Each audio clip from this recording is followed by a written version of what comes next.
what is up guys, and welcome back to the channel.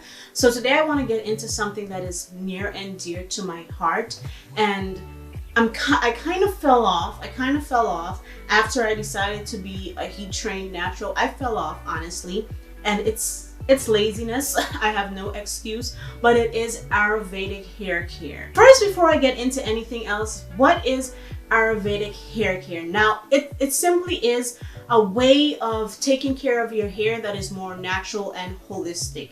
It means having a connection with your hair and treating and nourishing your hair in a natural way, utilizing things that are from nature and avoiding chemicals. Now, there are specific herbs and oils and things like that are more prominent in Ayurvedic hair care, and for good reason, and we will get into some of that later.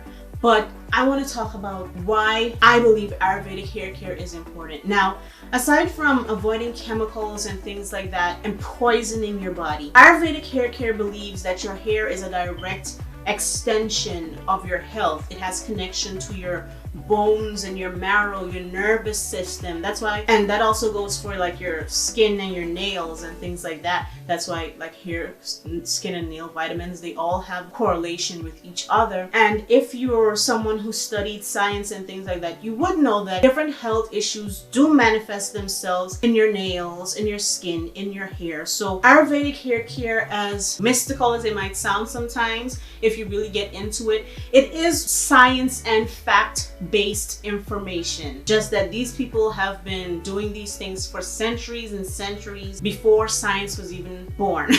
Okay, so the ancestors knew something. They knew something. So the key things that you want to do when you plan to adopt an Ayurvedic hair care regimen, or you're trying to be more clean and holistic and natural with your hair care, is first to know your hair type.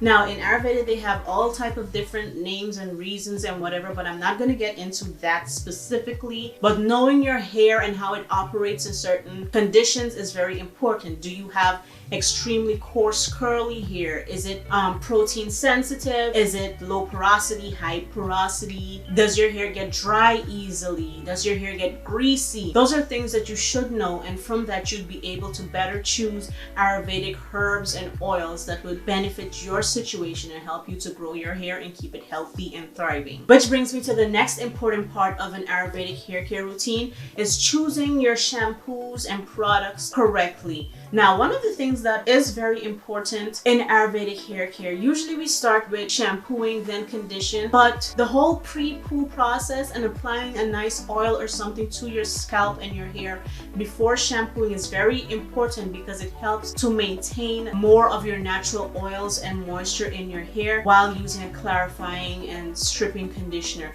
Now, you must use a clarifying shampoo because you want to make sure you remove all the gunk and dirt from your hair and all the buildup to keep your pores clean and free of any type of blockage. Another important key is oiling your hair regularly. A lot of people are against that. I don't know why. To me, applying topical oils is such an amazing way to add extra nutrition and nourishment to your follicles and your hair directly, because our scalp and our skin in general is like a sponge. It sucks things in, it takes it in.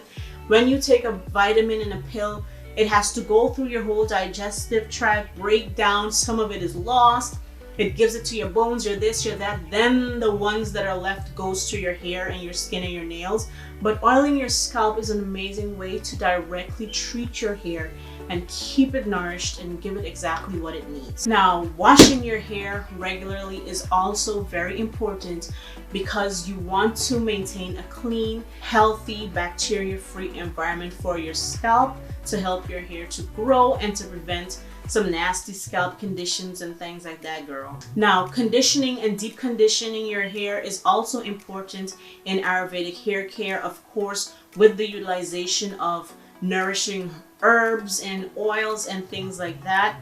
And utilizing hair masks is amazing, because that's a great way to add strength to the shaft of your hair itself and it also helps to strengthen your follicles as well. The next important thing in Ayurvedic hair care is combing your hair. I think the main premise behind the combing is to remove tangles and to stimulate circulation at your scalp. So now I'm a black girl, okay? I like my braids and stuff. So that kind of limits combing my hair every single day, 2 times a day. But that's where a nice scalp massage comes in, whether with your fingers or with like a vibrating brush or something like that. Next would be to trim your hair. Now, trimming is extremely important. You need to look at it like dead weight and damaged things that you don't want attached to yourself. Our hair carries so much. It can show what's going on within us. If you're stressed, you can see it in your hair. If you're happy, you can see it in your hair. So trimming your hair is very important because the ends of our hair are so old, and with wear and tear, mechanical damage, whatever it might be, you can have split ends. But aside from that, trimming the ends of your hair at least 2 times a year, or at least 1 time per year if your hair is in extremely fabulous condition, is important because it keeps your strands as healthy as possible. As we all know, if your hair gets a little split at the end, it can travel up your hair and then destroy healthy hair, and that's something we don't want. So trimming is extremely important. And the last thing that is extremely important for Ayurvedic hair care is staying away from chemicals. That kind of goes without saying because Ayurveda is all about being like natural, using things from the earth and things like that. And honestly, every chemical thing out there is a more holistic and natural alternative to it. For example, if your issue is that you like coloring your hair, you want to get rid of some grays or things like that, you can use henna to color your hair. Depending on what color you want, you can mix your henna with amla to get more like deeper colors like browns. If you want reds, you can just use the henna, and like you can use like lemon juice in it. If you want deep black, you can use your henna with indigo. There are natural holistic options. Now, there aren't any holistic options for straightening your hair, but Ayurvedic hair care is an amazing tool to help maintain the integrity of your hair if you're chemically straightened or you're heat training or something like that, because henna, for example, works like a bond builder and a protein treatment, because the molecules in the henna, they fill in the gaps in the cuticle of our hair and bonds itself to your hair permanently, which is amazing.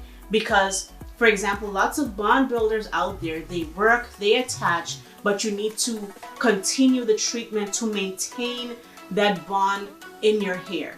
Henna stays. It's there, you did it, it's there, it's done. Okay, and that's amazing because it's far more efficient and far more cost effective than a lot of the expensive protein and bond building treatments. Now, I'm not saying that if you're using henna and stuff, you should not utilize protein, but there are also more holistic protein treatments that you can use for your hair.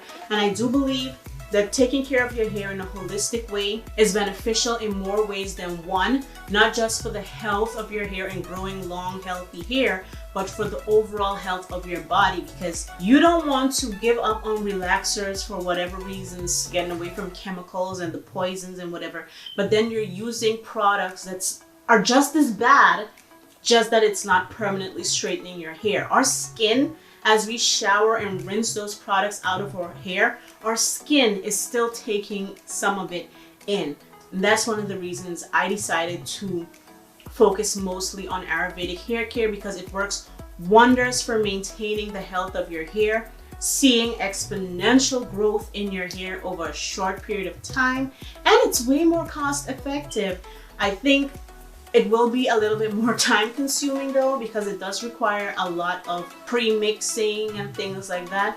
But there are lots of amazing recipes here on YouTube, and there are YouTubers like, for example, Henna Sook, that has a website where she pre-makes like henna glosses and hair masks and things like that, and you can just buy it and use it. Now, I will say mixing it yourself is more cost effective, but if time is your issue, you can definitely go over to her website, go over to her channel, and grab some really valuable information. So how can we incorporate Ayurveda in our hair care regimen? For example, you can start with a nice moisturizing oil that is infused, say for example like an olive oil or a castor oil, or even a sweet almond oil that's infused with amla, fenugreek, even henna, those herbs that help fortify your hair and your follicles, strengthen your hair. Do a nice pre-poo treatment with that type of oil.